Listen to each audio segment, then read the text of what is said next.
would like to give a brief intro of Dr. Syed Ali Hussain. He is an assistant professor in the College of Communication at the University of Sharjah, joining us online to discuss behavior change communication intervention to promote human rights in Pakistan. Dr. Hussein's research span health communication, intercultural communication, and persuasion, with extensive experience in public health communication projects in Pakistan. You may continue, sir. Thank you so much. We are very happy and excited to be part of this regional ICA. I think it's a big achievement, and my hats off to the organizers. As you know, the focus of the presentation is about media and communication for human rights for this ICA. And to be able to do something about it, we need to really also look into one of the field which it calls social influence and persuasive communication. And this has led to this the area of developing behavior change communication interventions to promote human rights and the empathy for minorities, specifically in Pakistan. And that is the topic for my research and presentation. The most important thing before this, designing any intervention for media and communication is to understand the audiences. Understanding audiences means understanding their beliefs, their social norms, their attitudes, their actions and behaviors, their fears and motivations. This requires a lot of research. For example, as you can imagine, it requires a survey level research, interviews, focus groups, ethnographic research, literature reviews, etc. However, there are some very interesting research methods available to extract more insights about your audiences, and that includes both audiences. For example, today I will be talking a little about the human rights issues that have happened in Pakistan, and also share with you an example of what did we do about it. To be able to do that, we first had to understand from their point of view, their perspective, and that can be both sides, like in groups and out groups. It is both the minorities who are going through these issues and the people who are perpetrating them on them. So empathy maps is one of the research methods that gives you a lot of information about the audiences. For example, as you can see here, we start from the center and we ask, it's sort of an interview or a focus group format. What do they think and what do they feel? The audiences, once you define them as minorities. And then you ask about what are your pains and what are your gains. And then you go around the clock about what do they see in their life, in the community, in the neighborhoods, at the workplaces, at the mosques, in the schools, etc., in the offices. What do they say about it when they see this? What is it that they want to say? What is it that they do? What are their actions and behaviors when they face the prejudice, the bias, the discrimination, and all of those negative attitudes, microaggressions, etc.? And what do they hear from others in the community, also sometimes from within their in-group, whenever they face these issues and discriminations? And then at the end, what do they need to do and who are we empathizing with? So these kind of activities, research methods activities, helps us understand what is really going on the ground. That basically leads us to understanding what are the main variables. Remember, it is important to design a communication intervention which is guided by a theory. These theories are very important models because they are the frameworks that have been used and tested in other countries and that have been shown to work. So it's always good to follow the theories, the literature, the models, the variables, and the relationships between them. These are some more variables about why certain groups have such extreme views about certain outgroups. And generally, the literature identifies 5 of them. As you can see from here, the first one is the pursuit of personal and social identity and brotherhood. Okay, you can think of many examples. Because of the time constraints, I may not be going in detail for each, but you can go through it and you can come up in the question answer session. We can talk more also. The second reason for why some groups have some more motivations and for extremist views is the pursuit of just sensation seeking, such like adventurism and just being a heroism. This is also sometimes being amplified more by the movies and the media. And then we have the pursuit of meaning in life.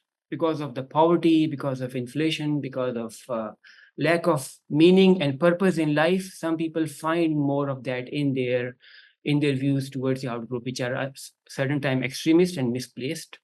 The pursuit of justice, the pursuit of insaf and truth for their in group, the hate speech and violent rhetoric that we see around sometimes on the social media and sometimes mainstream media also adds value or it adds fire to such motivation extremes.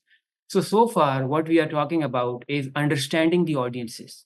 To understand the audiences, we have to do a very rigorous research. That research leads us to variables and theories and frameworks. Another theoretical framework, which is very important to understand, that how do people live with themselves when they go through such extremist actions and behaviors towards outgroups. For example, you can think about any minority related event that has happened in Pakistan, or for that matter, anywhere in the world, such as the Rohingya refugee crisis. After doing all of this, how can they survive with the feelings and the memories they have? Albert Bandura suggested there is a model of moral disengagement because it is a lot about morality, about values, about ethics. So how do people disengage themselves from such moral uh, atrocities that have been done? There are four different ways of doing it. The first one is called altering one's perception of the immoral conduct by giving justification for the action. This is when we convince ourselves that what we have done is not wrong. It's okay to do that. There is nothing wrong in doing it. We all have to do it at certain level, but an extreme form of this shows up in these situations. The second mechanism by which people disengage themselves after committing the atrocities is to change one's own sense of the harm caused by the action. They reduce the harm that is being caused, they increase the benefits of it to convince and to live with it. The benefits of performing this act were higher than the harm. This will help us in the long term. This was needed to be done for a long term peace, things like these. The third mechanism by which people engage in moral disengagement is to shift the moral responsibility to somebody else so that they can remove the burden of guilt and shame which is on their shoulders. Example, I was just following the orders. I am not responsible. The higher ups are responsible for me. And the fourth mechanism is, in my opinion, very dangerous, is because it dehumanizes the victims, the people who have been the victims of the minorities and human rights. They deserve this, or they brought this upon themselves, thereby nullifying themselves completely of um, any blame and just shifting the whole blame towards others that I did not do it, you asked for it. Once we go through these identification of main variables, we also find certain very important theoretical frameworks that help us understand what is going on, how did we come here, and what is it that can happen next. So, this is what the theory is all about. It is the connection of variables to understand a social and natural phenomena. And this is one of the very exciting theories. It's from the social and personal psychology, social identity theory. So if you start from the top and if you see this image on the right, which is about the Black Lives Matter issue in United States, you can actually walk through the whole theory from top to bottom. We all have our identities, personal identities, like my gender, my name, who I am, what do I do, etc. It's more personal. There is nothing wrong at this stage. This defines who you are also at a social level, the group that you are part of, where do you live, where do you work, your friends, and your community. That is also perfectly fine because we need these categorizations to identify ourselves in the society. Nothing wrong here. Then it goes into the social categories, which are facilitated by distinct groups, social groups. That leads to either us or them, I or you, we or they. And this is where the fire really starts when we divide ourselves through in groups and out groups. Okay, nothing wrong so far, also because then you say based on certain distinctions, we are one group and they are other group. But then the intergroup comparison begins. This is where I go back to the narratives from mass media and social media generally that divides these groups into two, and that also makes one of the groups inferior, the other one superior. And when it reaches a critical mass, it leads to violence. It bursts into violence. As you can see here, that because of this, sometimes people realize other groups as being more misguided than other, that leads to violence. The social identity theory also explains that other groups are being seen as more evil, more outgroup. And then because when the violence erupts in a social space, then what is happening is a de-individuation effect in which people wear masks, and when they are doing the protest or when they're being violent on the streets, and that increases the violence because their identity is now diluted and is mixed with others. So see the importance of research here. All of this that I have shown you so far is not what we have done as part of the project, but just what is available in the literature and in the research, in the variables and in the theories that lead us to understand what is it that really going on in Pakistan when we talk about human rights, media, and communication. And this is what we come up our own theoretical frameworks, as you see. When we say that there is lack of religious tolerance and empathy in Pakistan, that is not right. We actually have a lot of empathy for minorities. There is a lot of engagement and tolerance for minorities. This is a myth, but there is a reality which is hidden under the iceberg. And as you can see on the screen, there are many different variables that goes into it. The first one is important, the mass ignorance. It basically means conformity to the inaction of others. People believe nothing is wrong because no one is saying anything about it. And this is why it is important. Shifting to a little bit of an Urdu, Amr bil Maruf and Nahi anil Munkar is important, so that when somebody says something about it, then this ignorance fades away, because people think, okay, maybe somebody is saying about it, maybe I should rethink my own beliefs and values and motivations. The second one, as we can see from a lot of examples in the news media in Pakistan the last 15, 20 years towards minorities, is that a lot of intolerance that we see is not an intolerance, it's personal vendettas. And it is also misuse of the religion for personal benefits and gains. Sometimes I want somebody's job, sometimes I want somebody's land and property or something else that they have, and it is my own personal vendetta that has been expressed as shame, as in a religious lens, which is not fair, of course. And then there is a fear of unfair legal and extrajudicial atrocities and killings, because of which people do not move forward, and they become a bystander just watching it happen. And finally, the personally held beliefs that people have, the extremist beliefs that we have talked about. So see what is happening here. On one hand, when people say Pakistan going through a lot of human rights issues, they don't have tolerance. No, they have tolerance. The majority has tolerance. The minority has the lead because of these four factors, which are the real iceberg, which are the main reasons for damage. So what is it that we can do about it? So we developed a social media campaign to do something about it, and we called it Wazarat-e-Muskurahat, the Ministry of Happiness. And we also had a slogan, Ghabrana Nahi Muskurana Hai. This is a video of all the advertisement that we created, and I'm going to share with you later about these. First, I'll walk you through the process, and then I'll come back to these videos. But as you can see now, that to be able to do something about it, we need to bring in a lot of different backgrounds. We started with social individual psychology. Now we are in advertising and public relations. And so we have to really bring in photos and video production and visual communication and advertising, etc. In the intervention that we did, we had characters. These characters had roles and they had conflicts between them.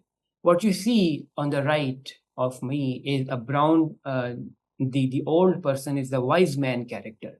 What you see on the left is a humorous, a comic role of the episode that we have built. These are actually radio episodes to improve empathy and tolerance for minorities in Pakistan. They were all in Urdu. They were launched in Facebook last year, and I will share with you more about it. And then in the middle, there is a scenario. For example, my boss wants me to lie. if I do not accept his argument, I will lose my job. I do not understand what to do. So, for a minute, let me go back to the theoretical understanding that we developed. The religious tolerance in Pakistan is not intolerance, it's personal vendettas, it is unfair legal implications, it is personally held beliefs, it is those allegations which are put on others. Going back to this episode is about that issue, the problem that has been addressed here without mentioning religion even once. This is important because sometimes we have to operate in an environment where it is very sensitive and you cannot talk about it openly.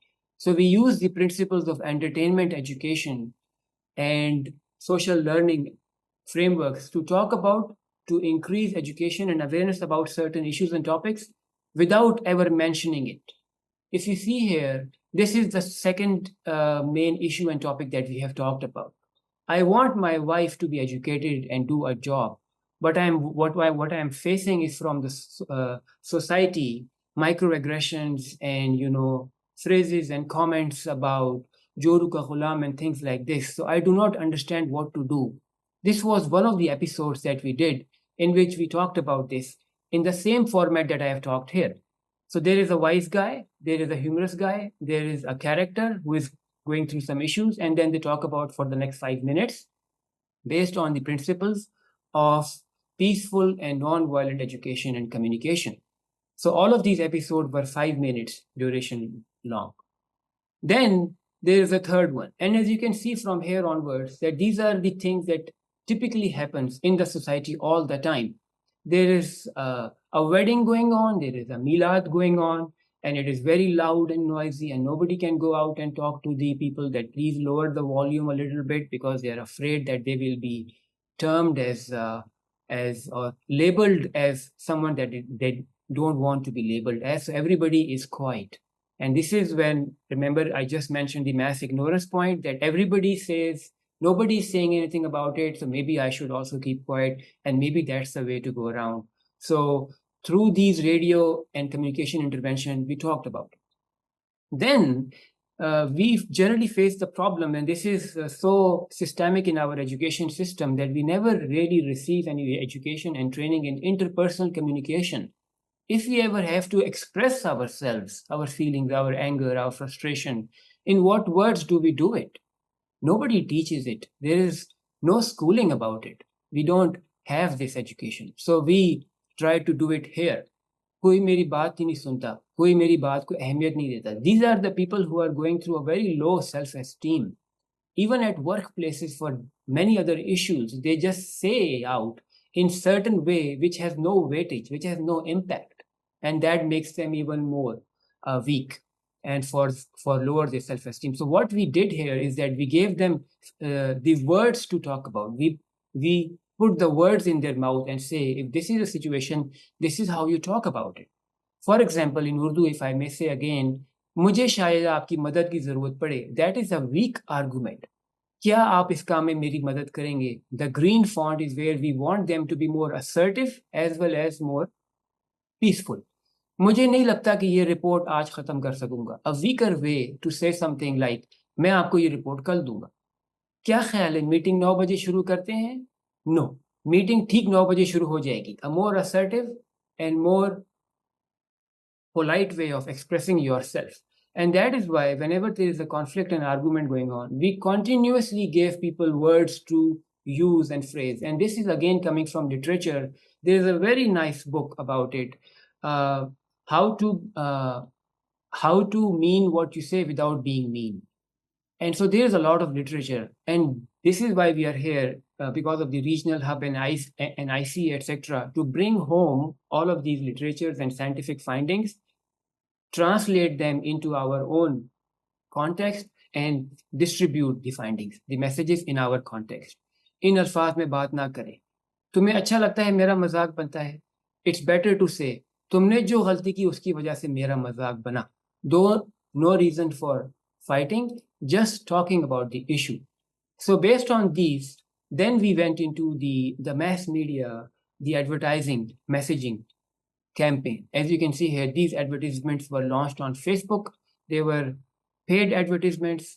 They reached thousands of individuals out there, and there was a lot of engagement in this. In Pakistan, we received the comments, likes, shares, and views. As you can see, it goes in thousands. And the good thing about doing the social media interventions now on these issues is that you have a lot of analytics from the dashboards. You get information about how many people were reached in which part of the region. This is the calendar that we followed over a period of 2 months, when which advertisement was launched, for how long it was there, and how much engagement it received, how many impressions were through organically and paid for, and what happened when the engagements went up and went down. So a lot of analytics, a lot of dashboards, and a lot of results and data about who watched the ad, what were their gender, what was their age group, where did they live. They were in Lahore, they were in Faisalabad, they were in Sialkot, so on and so forth, and what was the Facebook page. I think I'm very short on time now because it's almost 25 minutes. I'll just quickly share with you some of the advertisements that we created so that you can see the entertaining nature of the project, and then I'll move to questions and comments section.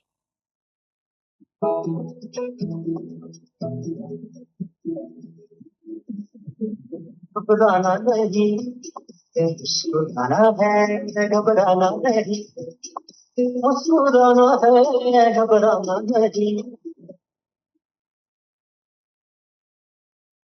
So this is one of the episodes that I just showed with you. As you can imagine, every time it happens that this is a ministry, somebody calls Mr. Humor, he picks up the phone and he makes a lot of funny jokes. If you want to hear these episodes, I can share with you. And then in the end, the wise man, he comes in and shows him what is the right way to deal with the situation. Now I'll show you a series of these advertisements.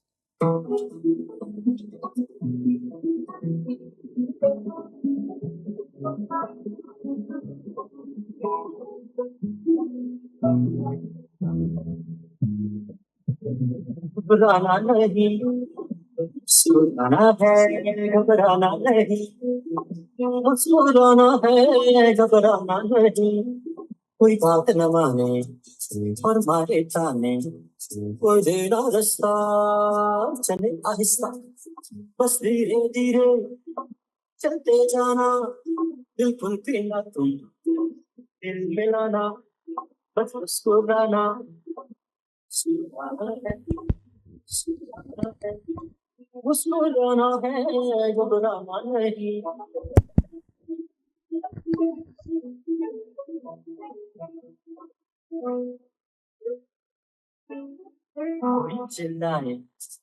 I will stop here because I'm already over time. I'm sorry, I did not uh, keep the track, but I will hand it over to you. Thank you so much for the opportunity to talk about this. Thank you so much. Thank you so much. Thank you so much, Dr. Ali. It was such an amazing presentation, and it was extremely engaging as well. And now we will move towards the Q&A session with the audience as well. Do we have any questions from the audience? Dr. Ali, first of all, thank you very much for sharing this wonderful project with us. Uh, in the beginning, let me introduce myself. My name is Dr. Shafiq Ahmed Kambo, and I'm an assistant professor in University of the Punjab. And I have gone through many of your papers, and I'm deeply inspired by your approach. Uh, it's a very interesting topic. I have a just small query about that. You have highlighted a very important issue in Pakistani society, which is religious intolerance. And every day we find so many incidents in which the people, they are being butchered, they are being crushed by this mob mentality on the name of religion. The people are being brutally killed. uh, how come this Wazarat-e Muskurahat can contribute in de-escalating this issue, in reducing these religious gaps between Pakistan? I was expecting some sort of ad or some this type of stuff over here. If you have, can you please share it with us, or just give us an idea about that? Thank you very much. Thank you so much, Dr. Shafiq. It's very nice to meet you. I am very fond of your research also. I've read it. The way to do it, to have an impact, is to have a very long-term, sustainable intervention. This was a one-time effort because it was based on some funding which dried out. But what we need is partnership and collaborations and support. And as a researcher and scholars, we also need to work together so that we can continue and increase the impact.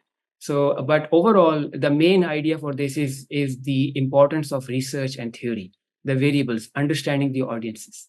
So what we showed here is that it is okay and possible, even if the topic is very sensitive, to talk about these issues to wider audiences without having a boomerang effect. And that's what we showed here. So looking forward to talk more with you about it. Do we have any other question from the audience? Assalamu alaikum ji, Dr. Fahad here. Thank you very much for your presentation and a very insightful discussion here. I just wanted to ask, whenever you go for behavior change communication and some of the other campaigns you have designed for the development sector as well, what are the key factors when you are going to design a message for such community in which we say there's a lack of intolerance as well? So what are the key factors, what are the key you say that variables which you keep in mind while designing a messages when it comes to behavior change communication for the audience like Pakistan? Thank you.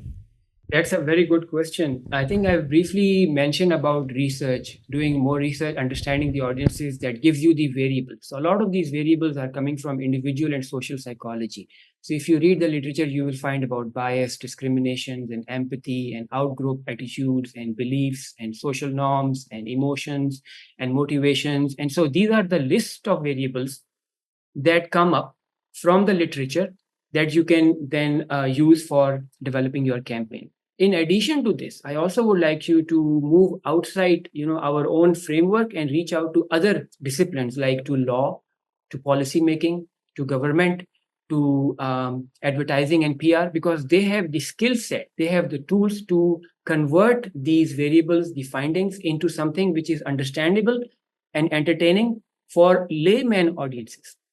So a lot of these campaigns that we develop are actually for low literate audiences, for people who are in remote areas and communities, maybe in villages, etc. So we need to engage them. So that is, again, what we need to do. And the third point I would like to make here is monitoring and evaluation of the campaign. Like you saw, we had a lot of information and data about how the campaign is going. That was real time.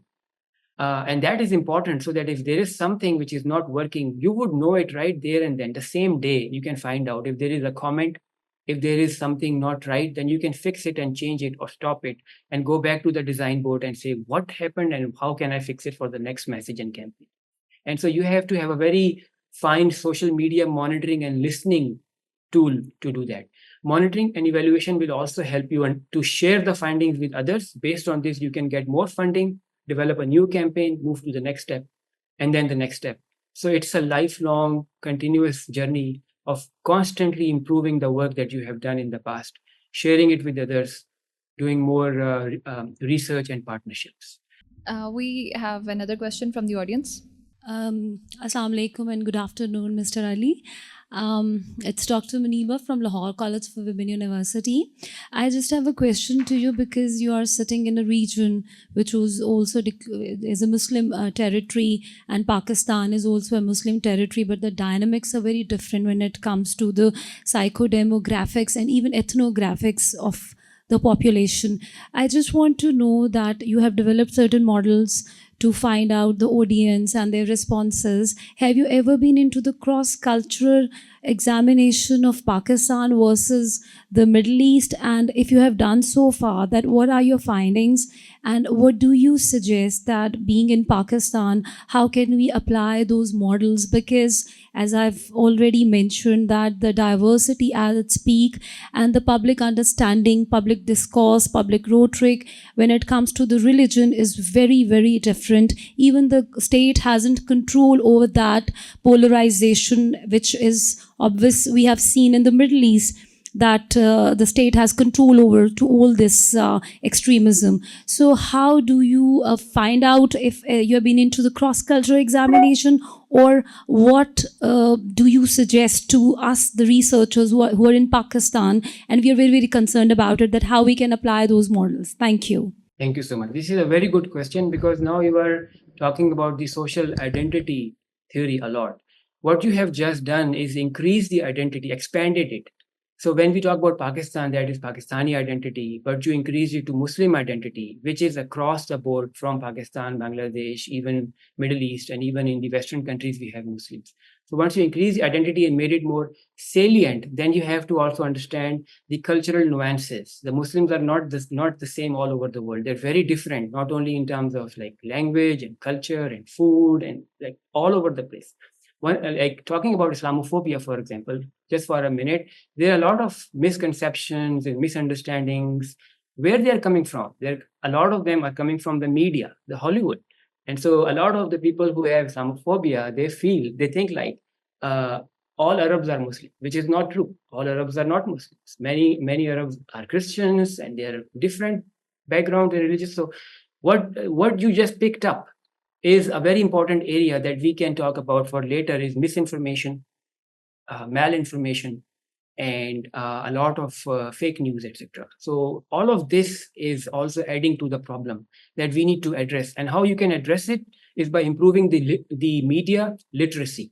There are a lot of educations and trainings online. One of them is called First Draft. You can go and see online. They educate people's understanding how to consume media, how to consume a movie, how to consume news, so that they know what they have just seen is not authentic. And what is it that I think there was a workshop in the morning about it.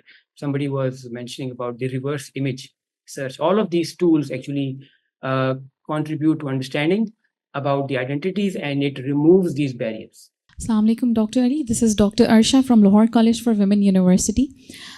We always Pakistan is a religious intolerant country. We have heard from everywhere. But I have seen an incident took place in September 2023 in Jarawala, Pakistan, where an extremist group burned the church and the houses of the Christian community. And then we saw that a group of ulama karam went to them and opened the doors of the mosques for them to practice their religion. Why all these examples are not discussed at international level to clarify everyone that Pakistan is a religious tolerant country? Very good point. This is a very, very important point that you have raised, that this is in media and journalism, we call it the priming theory, the agenda setting theory, and the framing theory. These three frameworks exactly talk about this. And this is why the media organizations, they need to come up and talk about these things, which are the majority of Muslims and the Pakistanis they have the empathy and tolerance. So, but they are not being portrayed on the media because of the ratings and rankings and all these other metrics which are after. So we have to change this, shift and focus towards it. Again, another influential behavior change intervention is needed there. Very important point. Assalamu alaikum, Dr. Ali. Good to see you after so long. Last time we met in Okada University. I hope you remember me. My name is Dr. Mukhtar. I am from GC University, Lahore. My question is very simple. You started your discussion from religious intolerance, but your intervention does not have any mention of religion in all the ads. It more looks like a behavioral change or ethical grooming or moral counseling. I wanted to see how you treated the sensitive issue of religion, because no character in your intervention is talking about religion. Because here we are very much concerned about it. At times we want to talk, but we don't. We stay away from it. Now another new religion is becoming the politics in Pakistan. You can't talk about that also. So much staunch beliefs are spread out. So I want to develop some kind of intervention also in this regard. But how? I want to learn from your example. Thank you. This is a very nice question. I really appreciate you asked this. It's because of the research insights that we received. when we were doing the research and we found out that if we talk about it directly, there will not be the desired outcomes and impacts that we want to achieve. The dependent variable will not be achieved. So what is it that we can do is that we differentiate the cause from the symptoms. So some of the things that we see around are a symptom of a cause which is underneath the root causes. Like I shared with you, the personal vendetta, the false allegations, the unfair legality, etc. So we addressed the root cause. And to address the root cause, we did not need to name the word religion there. We just address the root issues at the base of the psychology, at the DNA, at the molecular level, that this needs to be addressed. And that allowed us to talk about it. So this campaign reached 3 million people in Pakistan. 3 million people. Can you imagine? And no negative comment, no backfire, no boomerang effect. Why did that happen? It did not happen because it was a good radio ad or campaign. It happened because it was a solid research. And this is why I think we should focus more on good research.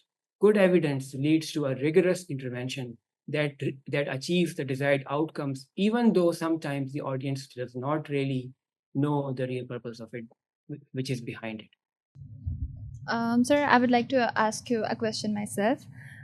Considering the prevalence of ignorance and illiteracy, especially in the remote areas of Pakistan, where people probably don't even have the access to social media or internet, do you think these messages will reach them? And if not, then how will they get out of this illiteracy or their ignorant world, which also leads to domestic violence and crimes against women as well in those areas, especially? And do you think these messages would somehow prevent those crimes from happening as well?